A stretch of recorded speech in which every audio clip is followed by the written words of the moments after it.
Fix StarMaker audio delay, how to remove vocal lag and sync mic latency. Now, if you're facing audio delay issues within StarMaker, there could be various reasons for this. The first is if you're using any Bluetooth device, try to disconnect that particular Bluetooth device first, or turn off your Bluetooth completely and see if there is a delay if you're not using any type of earbuds. And if the Bluetooth is indeed causing lag, then you can try to switch to wired earphones to see if that helps you.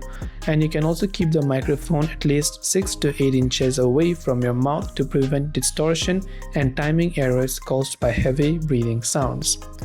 If you're using the app on Android, you can just long press the StarMaker app icon, then tap on the I button to come to the app info page.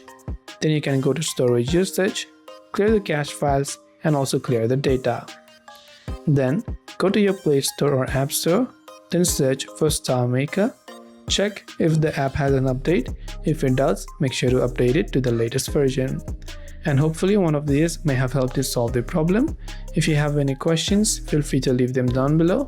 As always, thank you for watching and see you soon in the next video.